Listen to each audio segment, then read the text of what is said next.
Welcome to the video, guys. This is a video I meant to make the other day, but it slipped my mind. Though I still feel it is important because Priti Patel absolutely destroys two Labour MPs who attempt to lay the blame for the statues on the UK government, which of course it's not. It's down to the individual councils for the most part. Along with the new Labour MP for Lambeth coming out with some incoherent babble, essentially saying Priti Patel does not understand racism and therefore is not acting correctly, when I'm sure you will all agree it's many Labour MPs and the leftist media that are not acting correctly in relation to these protests. Take a look at the BBC and their coverage on Saturday of 27 officers hurt during mostly peaceful protest. It's complete insanity, as we all know, and Priti Patel absolutely destroys the Labour MPs during these couple of clips we will show. I will also add on to the end a couple of clips of Priti Patel talking to two Tory MPs who are essentially demanding that Priti Patel take action against the people who were throwing things at the police and causing trouble over the weekend. So let's take a look at the first clip we have here, where Priti Patel absolutely destroys Zara Sultana, or whatever her name is.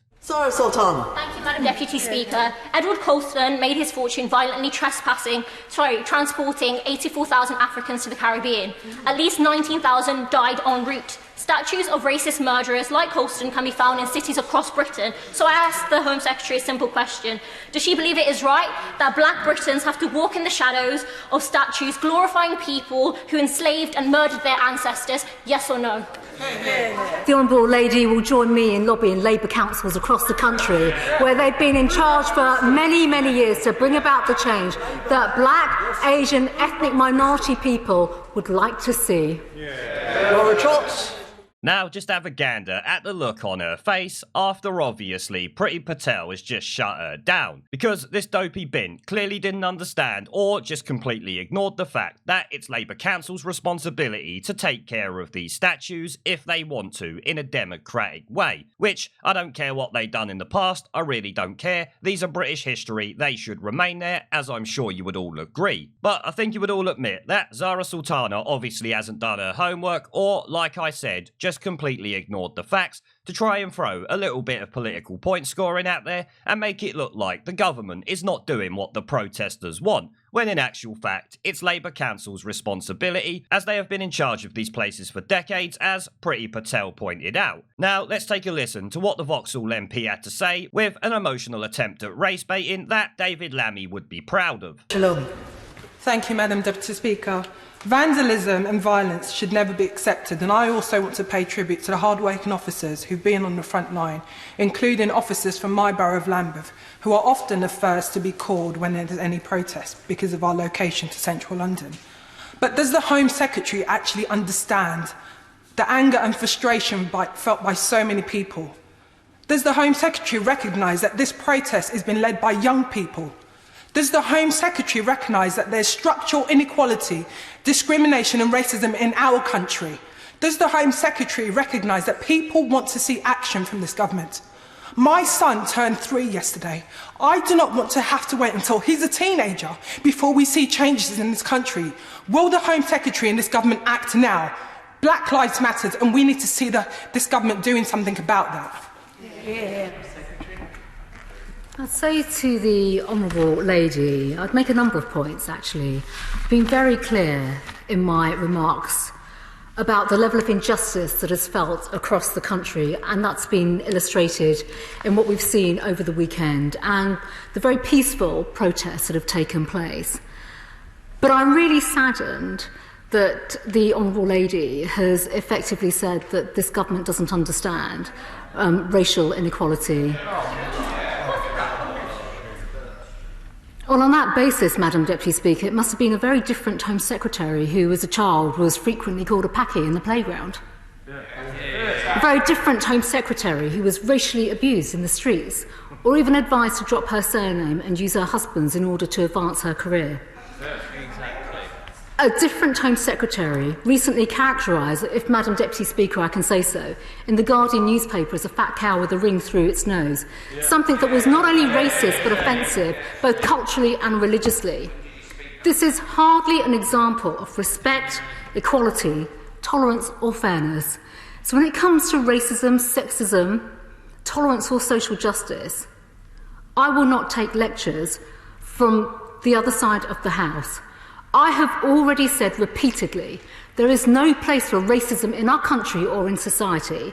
And sadly, too many people are too willing, too casually, to dismiss the contributions of those who don't necessarily conform to preconceived views or ideas about how ethnic minorities should behave or think. This, Madam Deputy Speaker, in my view, is racist in itself. And as I said earlier on, both in my statement and in my answers to other colleagues in the House, to combat the real inequalities in society and to end the gross disservice to many communities, Madam Deputy Speaker, across our nation who are subject to real and pressing inequalities, we must address these issues. These are sensitive issues in an accurate and a responsible way by addressing prejudice rather than inciting and inflaming tensions. I gotta say there, in recent times I've not been very happy with Priti Patel, but she smashed it in that one there, quickly pointing out that she's fully aware of what racism is, so for the Labour MP to claim the government doesn't understand is just nonsensical.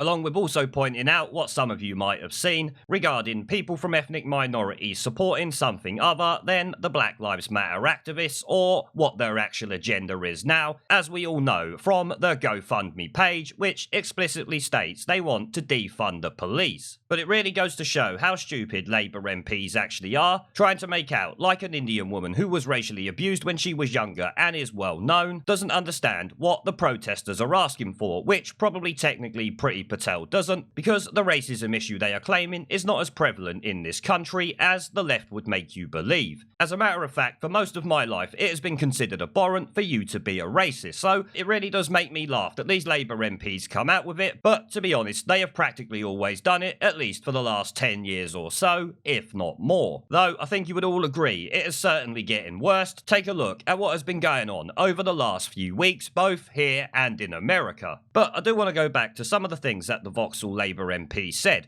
pointing out about her child not wanting to grow up and this has not changed. That doesn't really matter. Like I said, you're just throwing emotion into it, hoping that it will get you some traction, when with Priti Patel, she'll just tell you you're being a bit of an idiot, as she essentially did, when she pointed out she will not take lectures on anything like racism or social justice from the other side of the House, and given they are being investigated by the EHRC, that might be one of them. It's amazing how that is being kept very quiet now the carbonated chicken is not there when all this shit is going on. Labour are not exactly free from racism allegations, are they? Let's be honest. And to be honest, I'm actually ashamed this is my MP. Now, to finish off, we'll take a look at what a Tory MP said to Priti Patel in regards to the people who were causing trouble at the protest and what Priti Patel is going to do about it, which I'm sure will make all of yous happy if she actually does it. This is something we cannot guarantee. It is the government after all.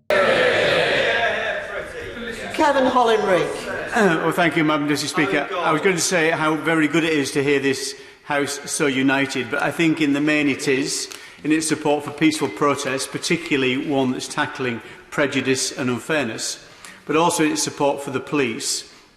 Would my right honourable friend agree that the best way to support the police now is to deter future violent crime by making sure everybody who is guilty of things like throwing missiles at police, on those videos that we've all seen, that video footage is studied, those people are arrested, charged and prosecuted? My honourable friend is absolutely right. And there should be no doubt, absolutely no doubt whatsoever, that swift justice will follow. And that is exactly what the British public want to see. They want to see the rule of law applied, but also for people to express their views in a peaceful way that is in line with the democratic values of our country.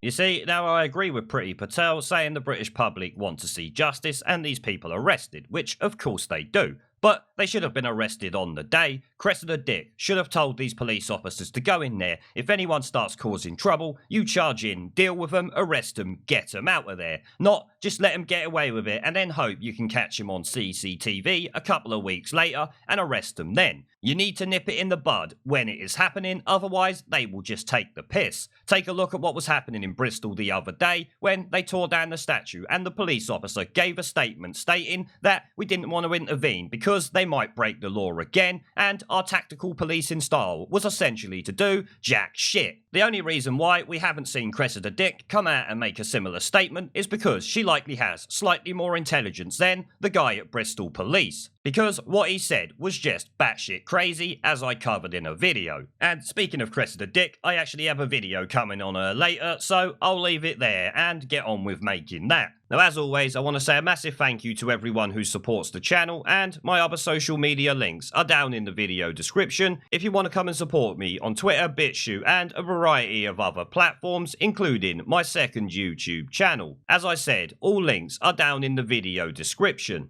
There is a pattern consistent throughout history of oppressed people turning on the oppressors, slaves against their owners, the peasantry against the feudal barons, colonies, Mr. Verhofstadt, against their empires, and that is why Britain is leaving. And it doesn't matter which language you use, we are going, and we are glad to be going. We're off.